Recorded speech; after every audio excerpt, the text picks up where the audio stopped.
வணக்கம் மக்களே. இன்னைக்கு கிருஷ்ண ஜெயந்தி ஸ்பெஷல். எங்கள் வீட்டில் கிருஷ்ண ஜெயந்தி நல்ல முறையில் கொண்டாடியாச்சு. ரொம்ப சிம்பிளாக தான் கொண்டாடியிருக்கோம். பால் கொழுக்கட்டையும் அவலும் வச்சு சாமி கும்பிட்டாச்சு. எங்கள் வீட்டு குட்டி கிருஷ்ணரை வச்சு பாதம் போட்டாச்சு.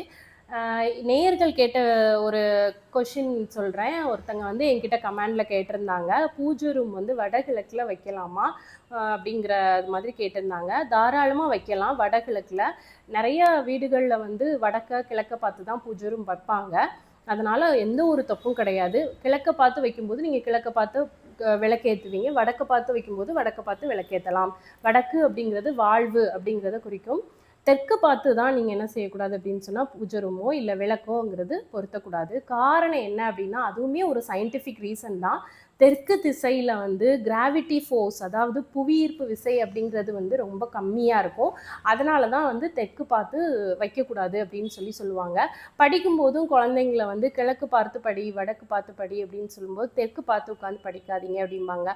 காரணம் என்ன அப்படின்னு சொன்னால், படித்தது மனசில் மைண்டில் மெமரைஸ் ஆகணும் அப்படிங்கிறதுக்காக தான் இந்த தெற்கு திசையில் வந்து செய்ய மாட்டாங்க. மற்றபடி விளக்குமே நீங்கள் தெற்கு திசையை நோக்கி ஏற்ற வேண்டாம். கிழக்கு பார்த்து ஏற்றலாம், வடக்கு முகமாக ஏற்றலாம். எங்கள் வீட்டில் உள்ள பூஜை ரூமில் வந்து நான் கிழக்கு பார்க்க தான் ஏற்றிருக்கேன். நிறைய வீடுகளில் ரெடிமேடாக பூஜை ரூம் இருக்கும். அந்த ரெடிமேட் பூஜை ரூம் வந்து நீங்கள் எந்த இடத்துலனாலும் நீங்கள் வச்சுக்கலாம். அது மோஸ்ட்லி நீங்கள் கிழக்கு இல்லை வடக்கு ரெண்டு திசையை பார்த்து வச்சுக்கோங்க. இது எனக்கு எங்கள் வீட்டில் அப்பா வந்து தலை தீபாவளிக்கு சீதனமாக கொடுத்தது. இது ரெடிமேட் பூஜை ரூம் தான். நான் எங்கள் வீட்டுக்கு தக்கன இதை வந்து அலங்காரம் பண்ணி வச்சுருக்கேன். என்னோடய விளக்கு வந்து இதில் கிழக்கு முகமாக தான் ஒரு விளக்கு வச்சுருக்கேன். அப்புறமா வடக்கு முகமாக ஒரு விளக்கு வச்சுருக்கேன். அது வந்து காமாட்சி விளக்கு. லக்ஷ்மிக்கு வந்து மேக்ஸிமம் நீங்கள் வடக்கு திசையை நோக்கி விளக்கு வைங்க. அம்பாளுக்கும் வடக்கு திசையை நோக்கி வைக்கலாம். காரணம் என்ன அப்படின்னு சொன்னால், பெண் தெய்வங்கள் எல்லாருமே வந்து எங்கே வீற்றிருப்பாங்க அப்படின்னு சொன்னால் வடக்கு நோக்கி தான் வீற்றிருப்பாங்க. அதுக்கப்புறமா நீங்கள் கிழக்கு நோக்கி வைக்கக்கூடிய விளக்கு எப்போவும் உள்ள விளக்கு தான்.